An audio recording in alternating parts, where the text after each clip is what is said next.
Hello and welcome back to our sustainable journey. I am Steve, and today we are outside because I was gifted this bad boy by one of our food scrap pickup customers. He wasn't using it anymore because, in his words, I have you now. So he wasn't using it, and so I want to start using it and showing you guys the amazing world of composting.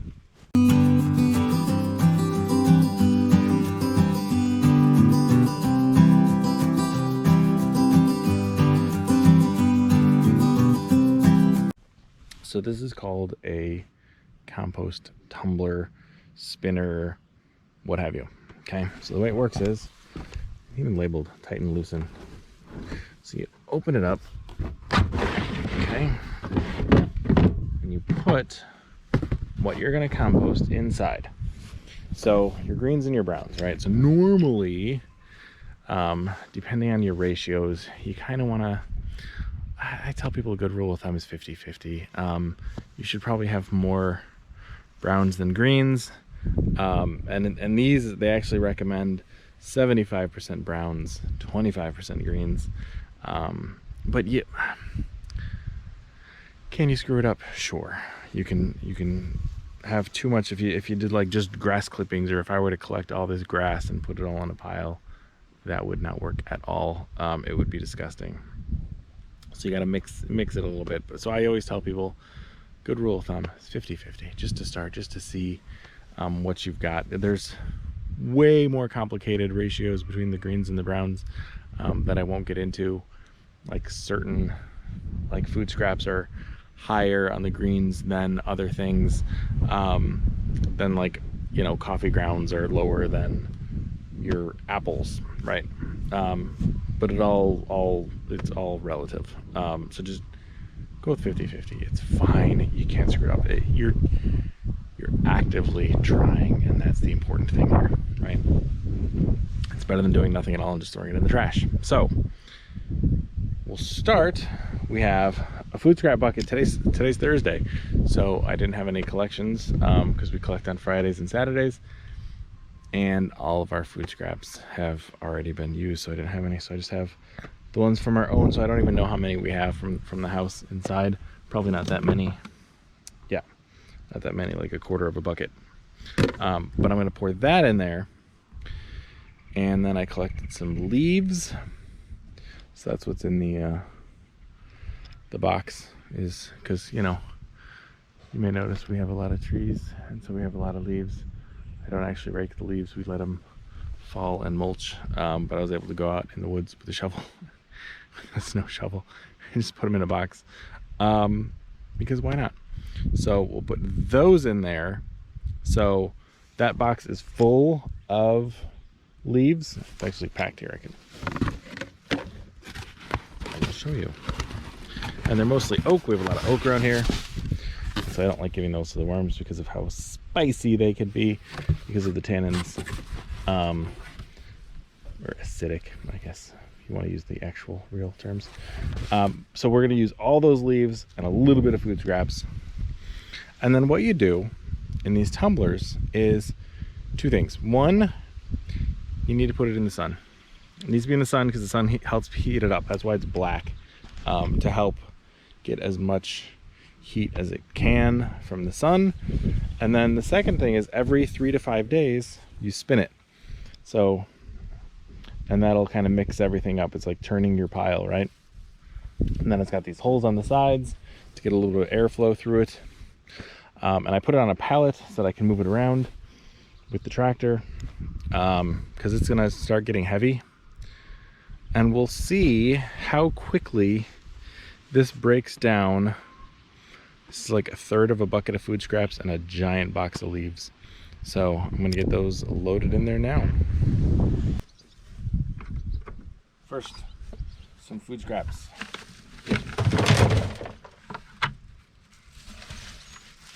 Look at the bag in there too. Why not? It should work. And now, a bunch of leaves. Oh, this is gonna be messy. There's no easy way to dump a giant box into a small hole.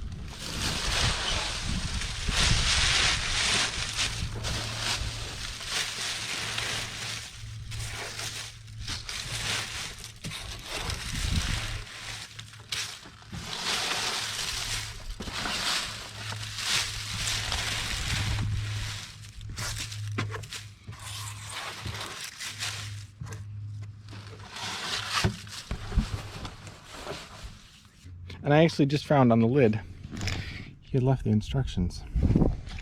So we did step 1, which is set up your compost in an area between, keep the compost between 95 and 160 degrees Fahrenheit. That shouldn't be an issue here. Add composting material, about 1/3 green, 2/3 brown. We did that. Turn your tumbler once a week.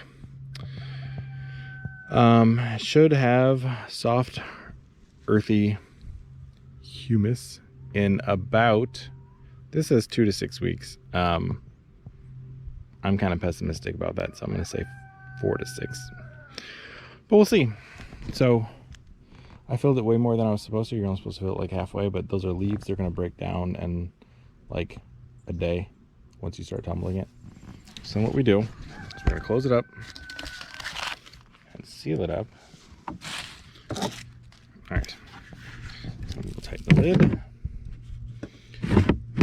Come on.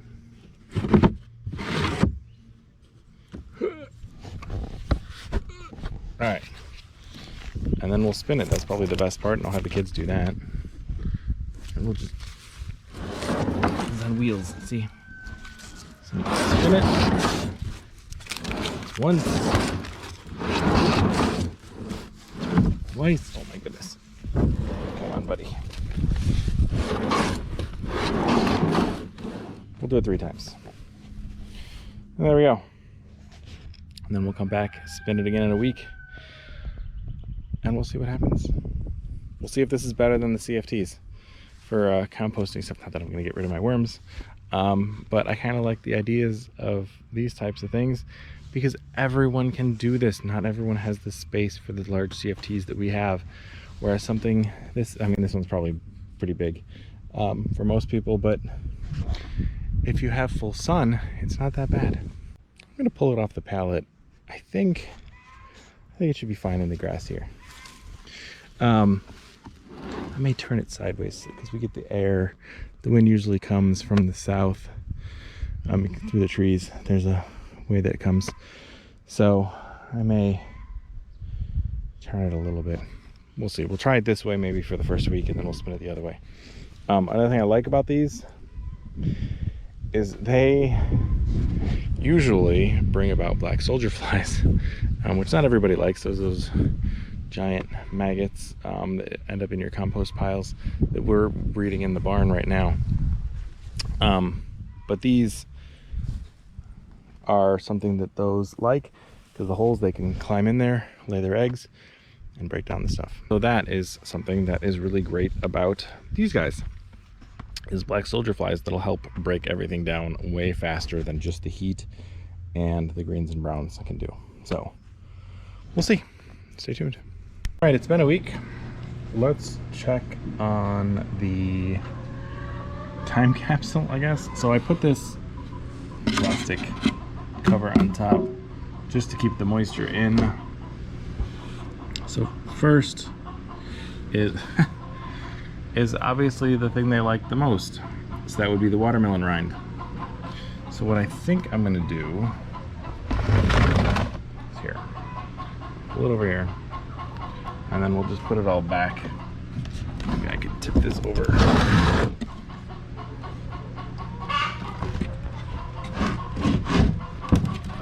Yeah, that'll work. Oh, there they all are hanging out on the bottom. Okay, so we have Mask. Little to no activity. Holy sock. Still has just a hole. Doesn't look like they did anything else to it.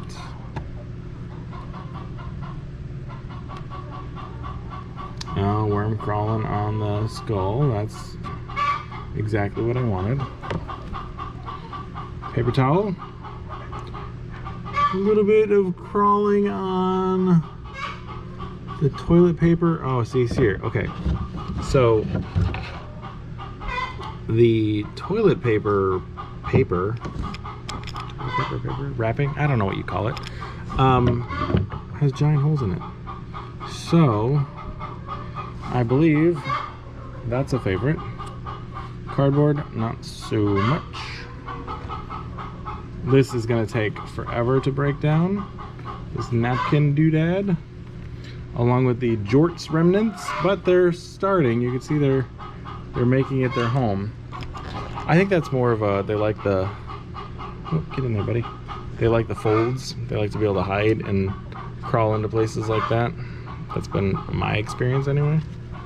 All right, so we got a napkin with very, very, very little activity on it. More toilet paper. See, they're showing a little bit in there. A little bit in here. This cardboard, they've made it a home. That's about it. This sock. Oh, they're actually starting on the sock too. All right. And somewhere is that coffee filter. Oh, popsicle stick. That's gonna take, I think that one's gonna take like a year to break down. Where is the coffee filter? I don't think that's it. I don't know what that is. Oh, that's just a solid hunk of something. Ah, the coffee filter. Okay, so they're hanging out on the lid. I don't know if they're hanging out inside. We have what, I don't know what that is. I don't think that's a springtail. That little white thing, I don't know if you can see it. That's gonna show up on the screen here at all. There's a little white thing right about where the tip of my thumb is. I don't know what that is, some sort of crawly, buggy thing. Miscellaneous composting bug. Oh, and then the toilet paper tube, which is probably a great hangout, but not food yet. And I think that's everything. See, the toilet paper wrapping is definitely coming apart. So there we go. So a lot of progress on the easy to chew stuff, like the watermelon rind, which is fascinating to look at. They've eaten from the outside in. It'll probably take them a while to get to the actual rind part, the green part. But they've definitely chowed. They're actually living inside of it now. You can see there's a bunch inside. So that's kind of cool. All right, so we will put this back. I will rebury it.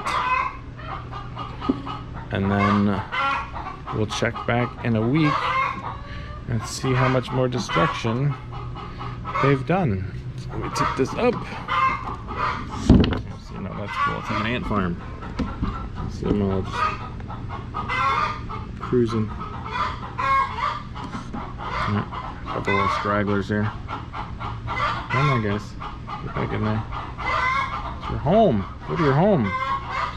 And there we go. I will scrape these down with this. Get down there. And we'll kind of rake it over. Cover it up.